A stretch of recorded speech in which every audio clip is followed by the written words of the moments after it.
I'm Réka Kovács. I'm a PhD student from Hungary. And what I would have liked to talk about today is random testing. The highlight of this talk would have been a few demos, which are not going to work because my machine doesn't seem to work with this display. So I have to go with the slides, and I'll have to go quickly because we have not so much time left. So this talk was supposed to be a tutorial, so no groundbreaking discoveries up my sleeve.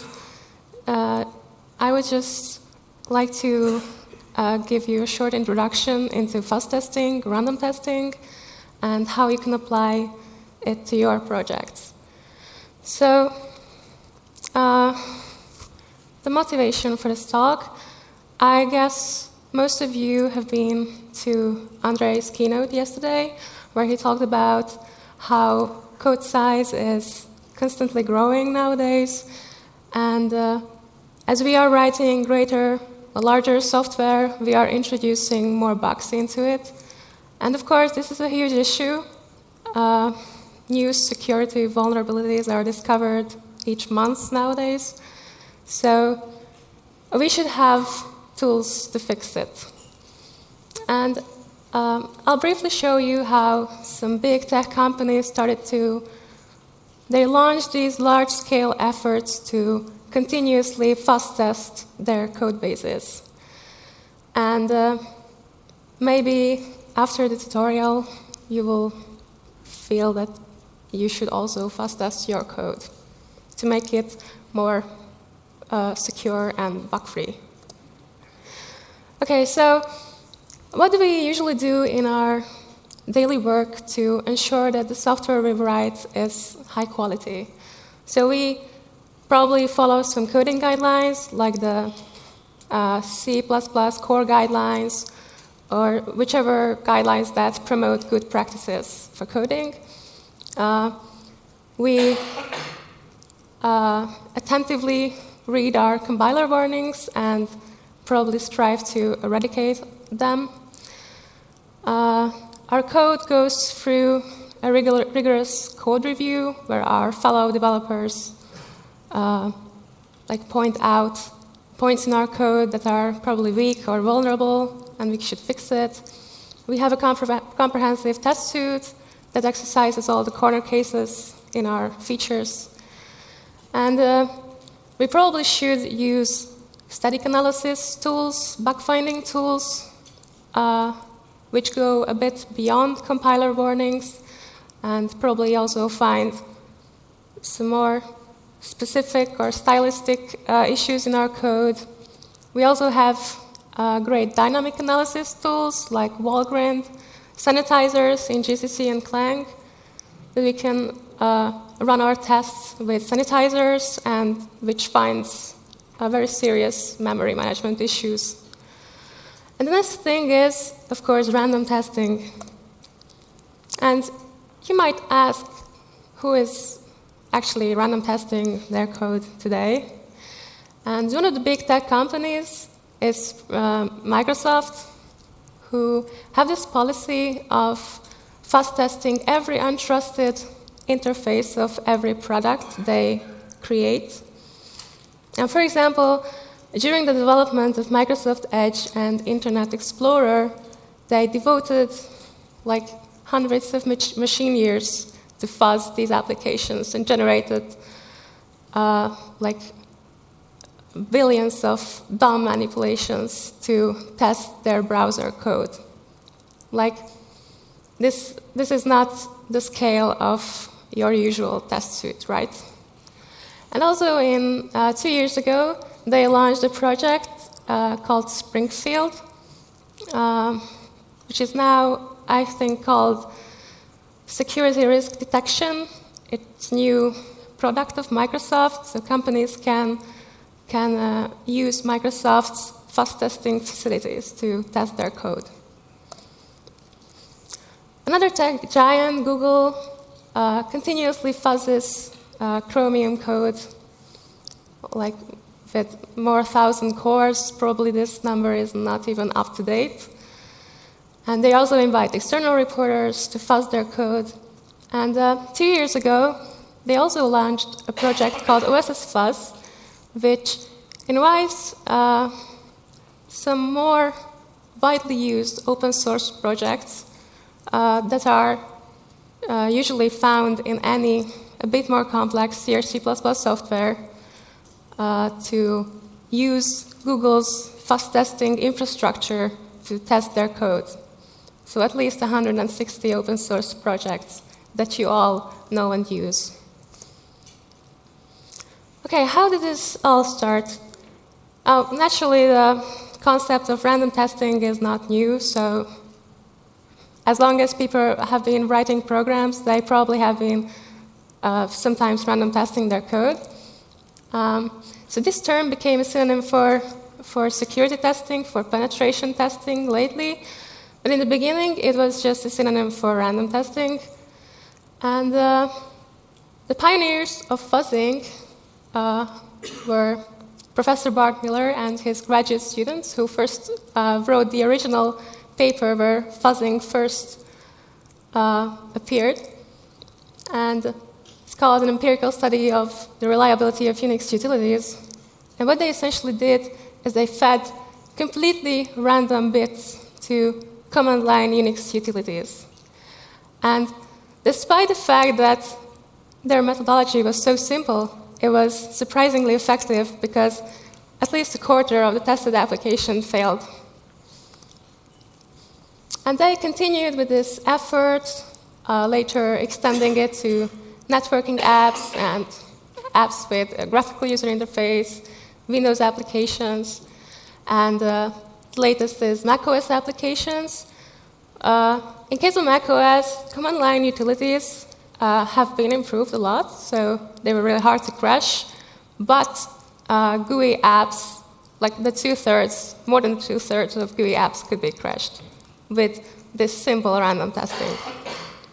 So you can see that it's pretty effective. Lately, there have been some efforts to create more smart fuzzers, so not just random bits, but maybe more structured inputs to programs, but still random. And you surely heard about the CSmith project from University of Utah,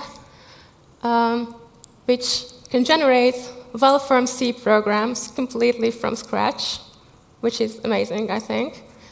And this tool was created to test compilers, and it was pretty effective because hundreds of bugs in GCC and Clang have been reported.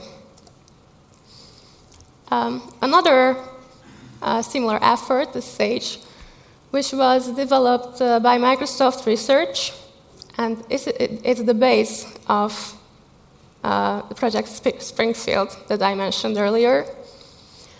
And the great thing about Sage is that it can discover new corner cases very efficiently. For example, if you see the code on the slide, let's suppose that x is a random integer, and you start generating random integers, and you can see that that's a very low probability that you will hit just the value that's in the if condition. But Sage is designed to find such cases easily, so it's great. Okay, so how do you start to fuzz your code? Well, first, let's talk about how does it actually work. So there's a very nice online course.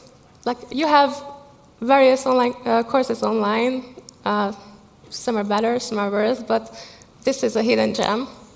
So Professor John Reger, who's the main author of CSmith that I mentioned earlier, so he has a great course online. And so how does the fuzzing infrastructure work? So you have a random test case generator that creates inputs that are fed to the software under test, and then the software produces an output, like it's successful, or it crashed, or there's some other error. And you need a way to tell whether that output is interesting for you or not. So that's what we call an oracle. And the main thing is that if the output is interesting to you, then you save it for later. And if it's not, then you just generate a new random input. And it's kind of important to choose the appropriate oracle for your application. So the most basic ones are crashes. Like that's a very simple signal to you that your program has done something bad. You can also rely on violations of the rules of some enhanced execution environments. So this is like dynamic analysis. If you use sanitizers or Valgrind on your test cases. And one great tool that you should always use when you want to fuzz test your code are assertions. So assertions are also used, for example, in GCC and Clang LLVM a lot, because they help you localize the problem with your code. Like, you should always test your assumptions about the code with assertions if you want to fuzz test it. And there are some other kind of oracles. You either have these things or not. For example, if you have an alternative implementation of the same functionality, you can look at the difference. So if they produce a different output, then probably one is wrong. So you might have an old version of your software before refactoring, after refactoring, or you might have a reference implementation. Sometimes you might also have an inverse pair to a function that you want to fuzz test, so you can look at whether you transform it back and forth and you get the same result. Or you can also perform some Nullspace transformations, which is basically adding some minor modifications to the code that should not modify the observable behavior. But sometimes there are bugs that can be found this way. Okay, so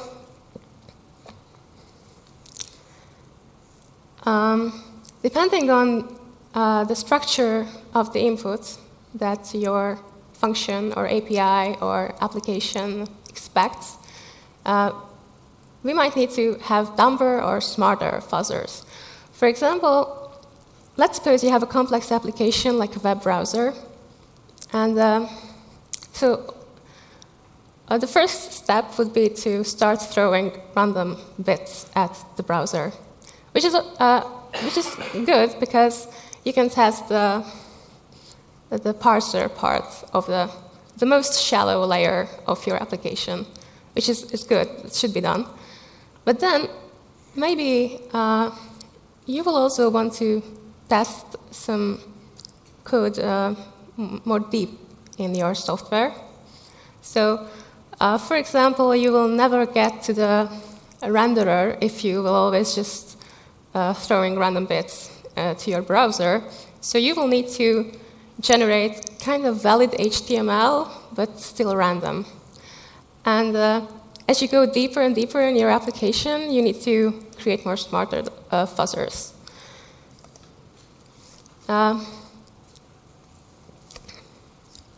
The other, so Fuzzer Taxonomy, basically. Depending on whether your fuzzer is aware of the structure of your program, you can also have different fuzzers. For example, the most simplest fuzzer is a black box fuzzer, which has no coverage feedback from your application at all. So you are just generating new random inputs, and it either crashes or not. If it crashes, it's great, you save it, and it's just like that. On the other end of the spectrum, you have white box fuzzers, which usually use heavyweight program analysis to get to know your code and get to know what kind of inputs they need to generate. So Sage is one example of this that we've seen. The point is, simple black box fuzzers can find shallow bugs, like in shallow layers in your application, but the input generation is really fast. On the other hand, with white box fuzzers, you can find really deep, sophisticated bugs, but naturally, as the logic gets more complex, the input generation will be slower. And then in the middle, you have gray box fuzzers, which usually use some form of light instrumentation to get coverage feedback from your program, like AFL and Lipbuzzer that I'll show if I'll have the time. And so white box fuzzers are really complicated, hard to write, a lot of work. Black box fuzzers are a little shallow, so probably you would want to go with gray box fuzzers. And we have great tools for that. One more thing. So depending on whether the fuzzer reuses the input seeds, you can have generative or mutation-based fuzzers. So CSmith is one example of a generative fuzzer because it can synthesize test cases completely from scratch, but it was a year's work of research and implementation. So it's really complex. On the other hand, mutation-based fuzzers usually require one or more initial inputs that they can start with, and they can start mutating. This can be either valid or invalid, or ideally, for example, some valid or some invalid inputs. But these are pretty dumb, so they usually perform bit flipping and similar operations. And the difference between these two approaches is if you imagine the space of all possible inputs to your program. So the great thing about generative fuzzers is that they can synthesize any point of the input space, really, if you make it great. But when you start from initial input and start mutating it, it might be possible that you will never get really far from that initial input. So that's kind of the difference. Okay, so let's review your options to start fuzzing your code quite easily. Okay, so if your code has never ever been random tested before, then probably you should start with a black box fuzzer, which is pretty dumb, but it will find some bugs. Like, that's almost for sure. Okay, we've said that white box fuzzers are a lot of work, so that needs some commitment. But you have excellent gray box fuzzers at your disposal. So if you are confident that the most shallow layer of your application is now safe because you tested it with black box fuzzers, you can go deeper. And so AFL and Lipbuzzer are these great tools that you can use.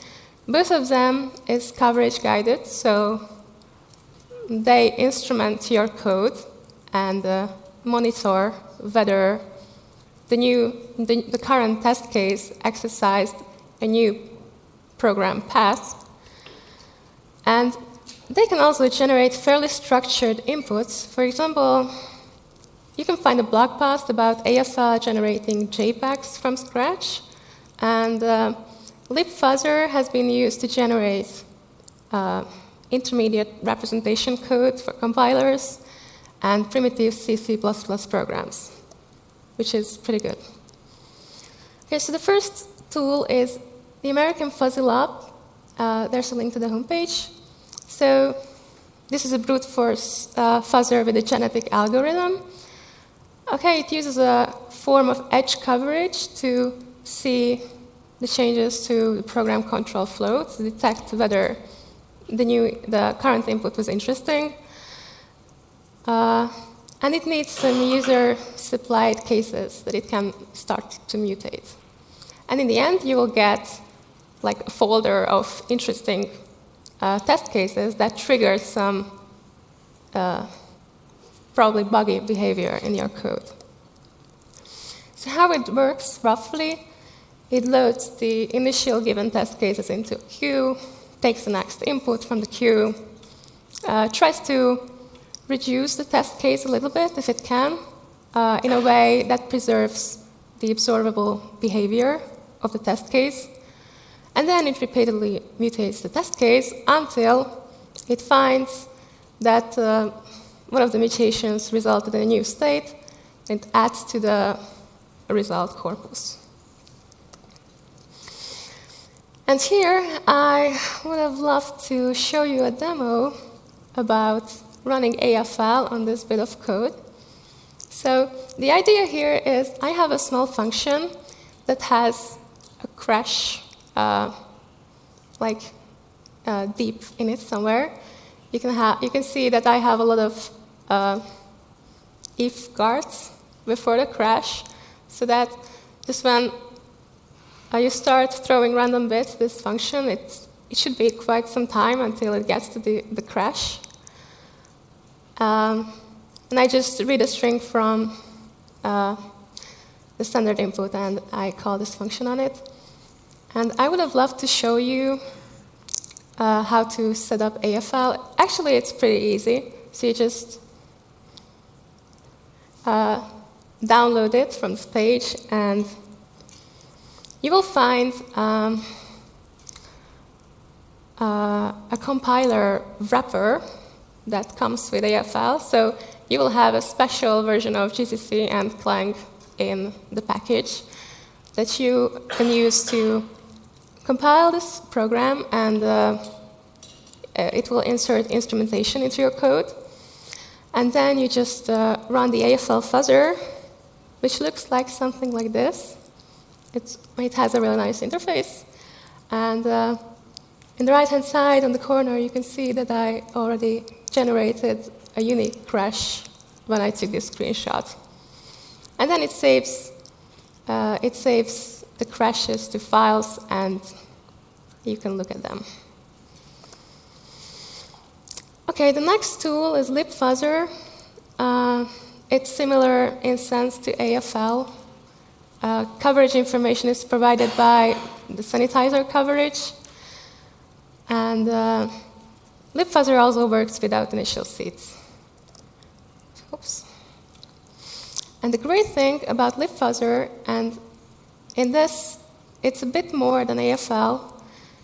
It also has a generic random fuzzing functionality when you just do random bit flipping. And they are fuzzing Clang and Clang format and various parts of LLVM with this method. But you can also write your own custom mutators with Lipbuzzer. So you can implement two functions. So you'll get an array of, or a stream of random bytes from Lipbuzzer, and you can write your own logic to do some mutations on those random bytes. So for example, there's this great talk from one of the Euro LLVM conferences where Justin Bogner implemented custom mutators with Lipbuzzer to fuzz intermediate representation, or LLVM IR code, basically. And the other great thing, which is even greater than custom mutators in Lipbuzzer, that you can combine it with a library called libprotobuf mutator and Google's protocol buffers. And Kostya also had a great talk about this at another LLVM conference. What Kostya and his team essentially did was they implemented a subset of C++ in Google's protocol buffer format. And it was then very easy to generate random but syntactically correct and C++ programs that could be used to test Clang. So it was very interesting. So what I would have liked to show you if I didn't have technical issues, is a small calculator that we would be writing. And especially, I would have a deeper layer in my calculator application, which would have evaluated expressions, so like syntax trees. So the inputs of, I have a function, an evaluate function, then has, okay, that would expect syntax trees as input. And the point would be that I would love to generate random syntax trees, but that sounds kind of complicated. But with protocol buffers and libprotobuf mutator, you can do this quite easily.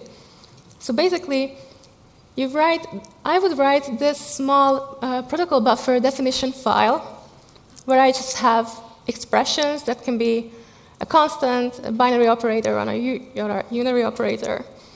And I have a few operations defined here, and that's it. I compile this, and then I have my code, which does stuff with these syntax trees. And the protobuf mutator library would feed random correct syntax trees to my application. And I could have found pretty nice bugs with that. And I'm not sure whether the guys are.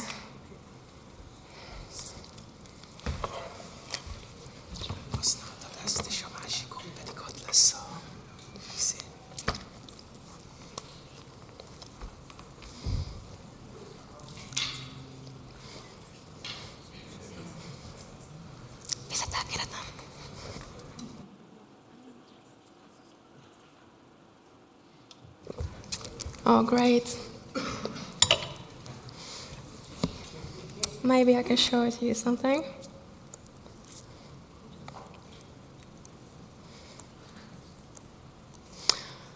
Okay, wow. Great. So you can see that I have an ast.proto file, which is the one that you just have seen on the slides. So it's the same thing. Great. And I also have a file that has this eval function that it expects an expression that I've just defined in the protobuf file. And it does various kinds of things depending on whether the expression is a constant or unary operator or a binary operator. What I essentially do, for example, with the binary operator, is I evaluate the left subtree and the right subtree, and then I just do the operation that I want. This is, of course, the first version, maybe a bit naive, maybe a bit not correct. As you can see, I had a few assertions here, and when the expression was neither constant nor some kind of an operation or an operator, then I assumed it was 0. So when we are going to see empty expressions, we will interpret that as 0.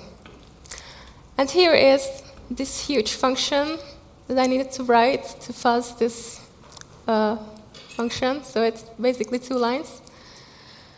And I just evaluate whatever expression that the protobuf mutator throws at me. Great. And I also have here a script, very complex indeed. So what I do here is Proto-C is the compiler for protocol buffers. So it takes the proto file, my syntax tree definition, and compiles it to basically C++, a C++ header and an implementation file for me. And then I call clang with the fsanitize equals fuzzer, so with the Lipbuzzer enabled. And I give it my calculator function and the implementation file of the protocol buffer stuff, and I just link all the necessary libraries with it.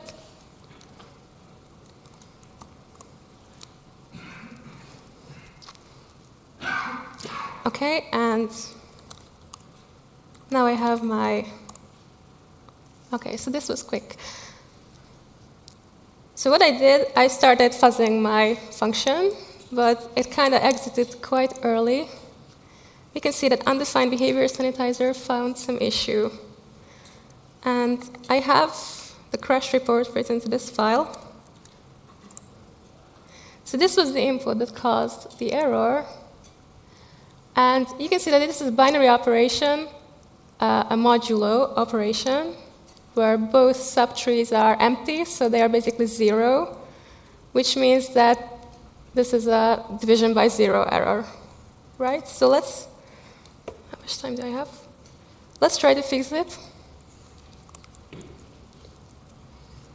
So I have a Trycatch block here already.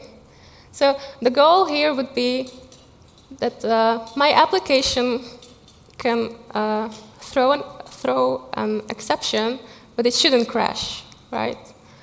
So rather,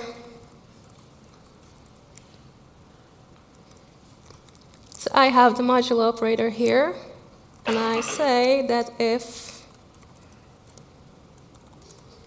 the right-hand side is 0, let's say that I just throw 0, just for the sake of simplicity. I could define nice exceptions for this. Okay. I recompile. Oh, it was pretty fast again. Let's see the issue. It's a bit bigger. Oh, okay. You will know what this is. So that I got a division by 0 error. Okay, let's fix it too.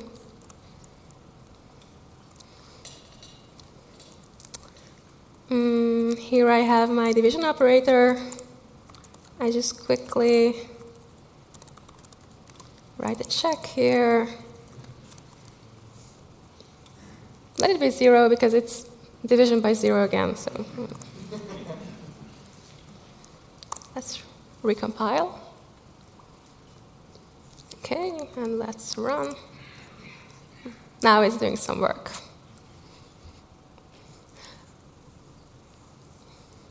There are still some errors in my code, so I hope it will stop some time.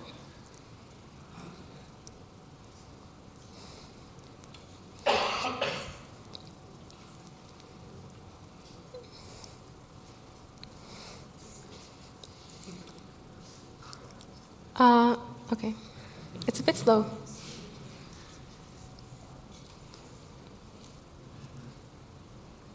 You can see that it's doing something like erase bytes and change bits called operations. Come on.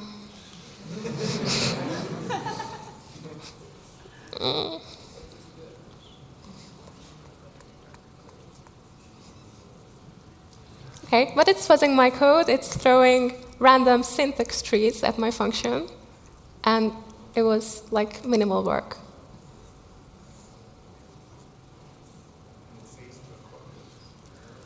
Sorry? It saves all interesting test cases, so crashes basically. Okay, so I guess my application seems pretty good right now.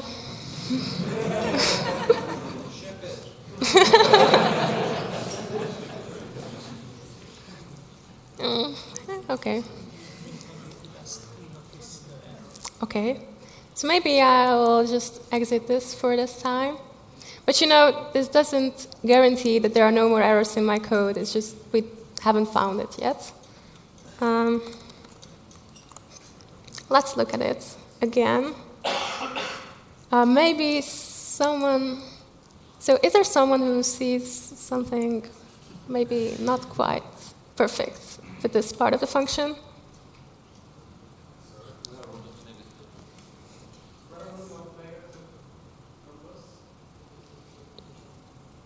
Sorry, I didn't hear it. The square root of negative numbers. Yes. Yes, that's a great catch. Yeah, I'm surprised that it wasn't catched quite early. Yes? Maybe you also caught a detail in Andrei's keynote yesterday about the absolute value function. Okay, so actually, if you do this operation on int min, then it will be the same, right? It will be int min. So that's another error that should have been caught. How much time do I have left?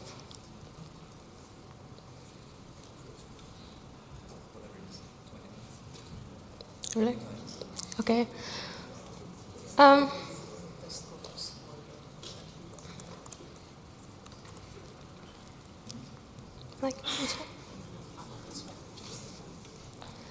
Okay, so here I have the crashes that we had. I also had a demo for AFL. Maybe I could show that too. Oops.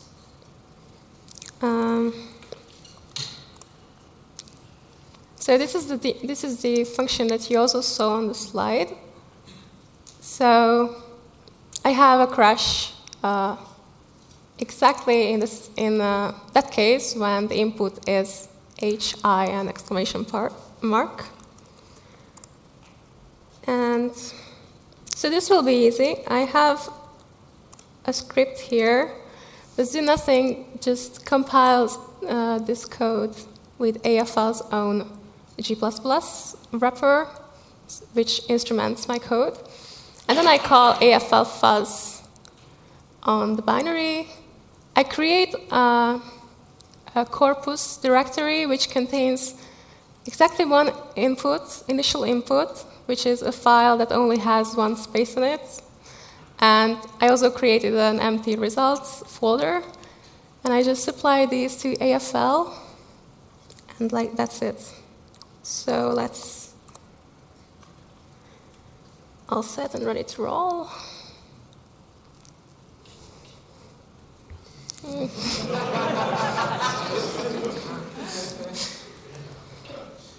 Oops.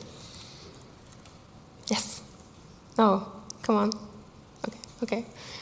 Okay, so this is how AFL looks like. You can see that I already have a unique crash.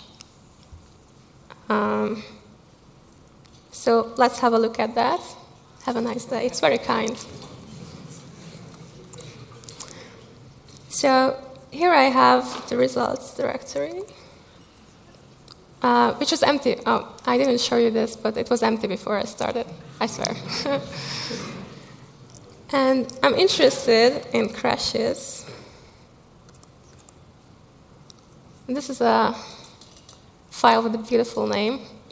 That will be the cache. Let's see what's in there. Yeah, so it actually found the string that I was expecting.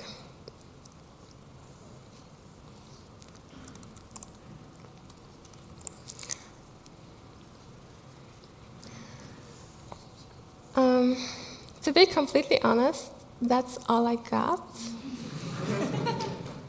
Oh, thank you.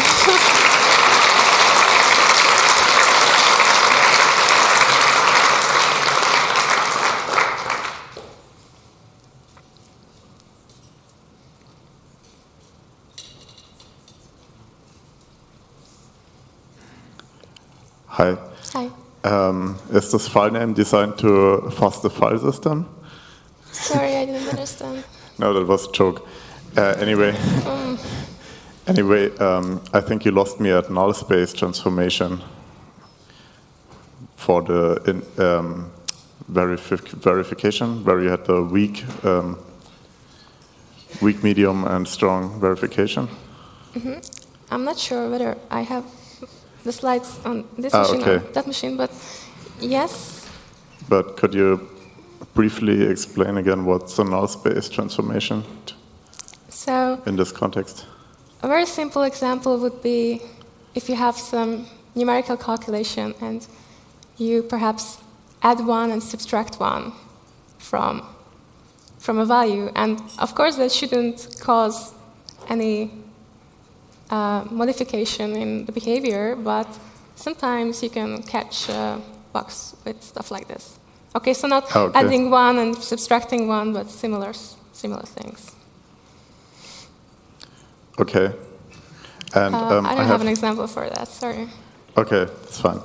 I have a small remark regarding the minus int min. That's actually undefined behavior. And so my question is, can you enable UBSAN so that this will trigger like a trap and be detected by the fuzzer? Sorry, can I enable? Can you use the Lipbuzzer or what you used? The previous example you showed, that was Lipbuzzer, I think, protobuf. Yes. Yes. Can you use this in combination with UBSAN? Yes. Oh, okay. Yes, of course. Yeah, that's actually the ideal case, like using sanitizers with Fuzzer. But I think that it was one of the sanitizers that found these crashes, if you were following. Oops.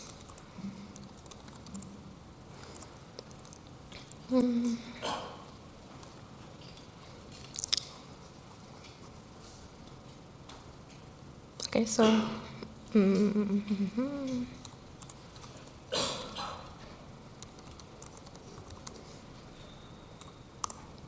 okay, so I had a backup copy of the initial file, and let's just rename it.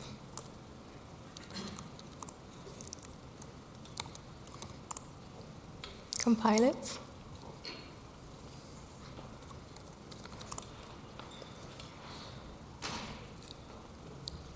If you see, it's an undefined behavior sanitizer that found the error.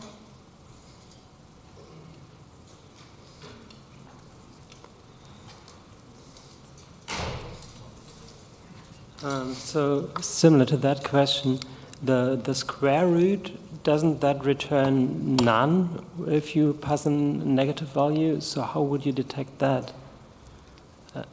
Do you need a reference to compare your input for in that case? Sorry, I didn't understand everything. So, like the two bugs that we actually didn't end up finding here, right? So the one is square root and the other one was the int min negation. And we just saw that the int min negation could be found by undefined behavior sanitizer. Mm-hmm. And the square root, isn't that just returning not a number if it's negative? How would you find that? So if which part is returning none? The square root. Square root. Not an integer, only on floating point. Ah, okay.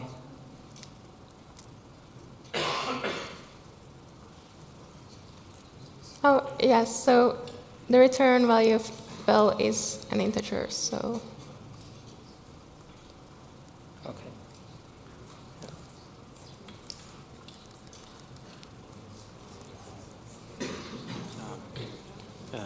Hey, thanks for the talk. That was very helpful. My question would be, is there some rough estimate for the computing time you need to do for some meaningful fuzzing? You know, say I have 100,000 lines of code, I have unit tests that run in 10 minutes. How long do I need to fuzz for any meaningful results? Like an hour, a day, a week? You know, are there some rules of thumbs? Can I put this into continuous integration? Do I need to buy an extra computer to do this? I don't have any exact numbers for that. So we might look at how Google is fuzzing Chromium, for example, and maybe look at for how much code, for how many lines of code for a given time span how many bugs were found, but I don't think that you can give a really good estimate because like it's random in that sense that even if you fuzz your code for 2 weeks continuously, I don't think that it can be guaranteed that you wouldn't have found 50 bugs the next day after you stopped it.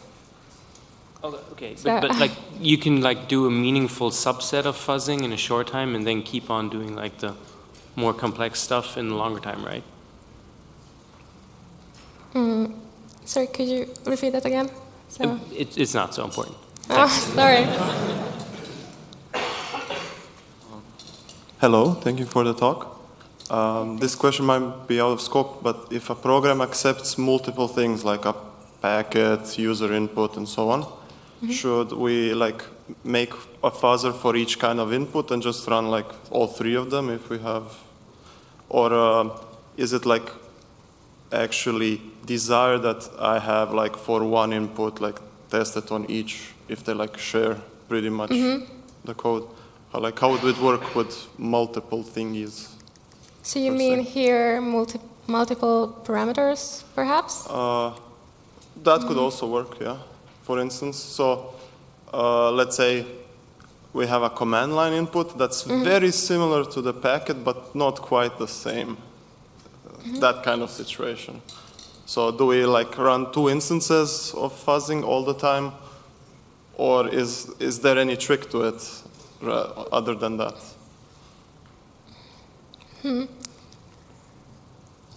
I'm not sure that I can give you a good answer for that.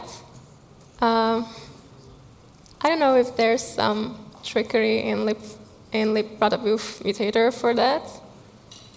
Because you can see this is a macro that's defined in the Protobuf mutator library. There might be some facilities for stuff like that, but I'm not entirely sure. Okay, thank you. Thank you. Thank you for your presentation. I know this is meeting C++, and my question is not a merely C++ question, but I hope still you could answer it. Do you think that the approaches you've just shown could also be used on embedded systems so that you would fuzz the interface of an embedded system and check the response? Or is there any other approach, you know, that would work I'm with? not very familiar with embedded systems, but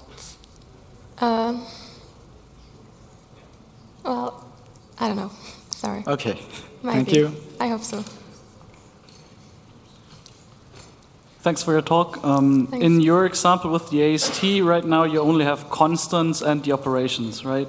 Is it possible to do something with variables where you need to have the variables be defined somewhere for the evaluation so that there's more logic in what is allowed to be generated by the protobuf fuzzer, where stuff has to be defined somewhere and you reference it from someplace else? Or do you know something So like that? multiple files? Wait, No, I mean don't like know. you have one node that defines there's variable A with value 5 and someplace else in the AST you just reference variable A.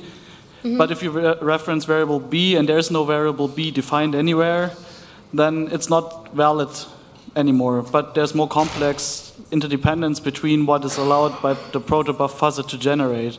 So is it possible to somehow encode these dependencies also?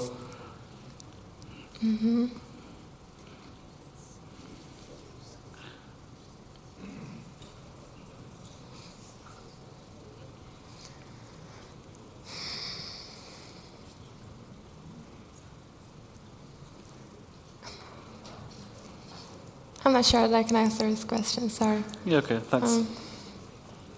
So Google has quite a nice documentation on protocol buffers. What I know is that you can define required and optional fields and repeated fields, and you can have recursive data structures like this syntax tree.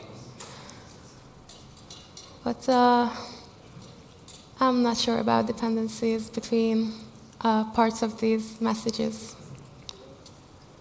I would expect that there's some way, but I don't know.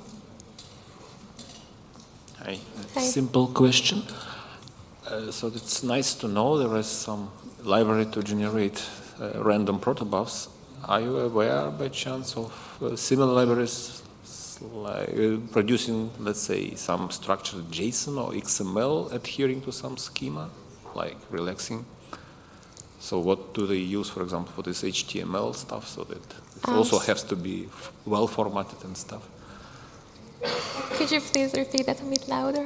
Any open source libraries that would produce some random but well structured XML or JSON? Are you aware of such products, or maybe seen them somewhere, some presentations? I don't know. Well, actually, there are facilities in the protocol buffer set of tools to generate XML from protocol buffers, if you mean that. Was that your question? The question was that it's not just arbitrary XML, but adhering to some schema. So surely it's possible to just throw in some completely random bytes, but then you don't come deep enough in your system. Yeah? They should be kind of almost valid. You know, you can have some schema in XML describing well expected input, and then you randomize within this schema. So, well, if you didn't see them, then I just thought maybe you have seen some presentations on that somewhere, or some references on the net, no? I think you should be able to do that. But I can think of an example right now. Okay. Okay, thank you.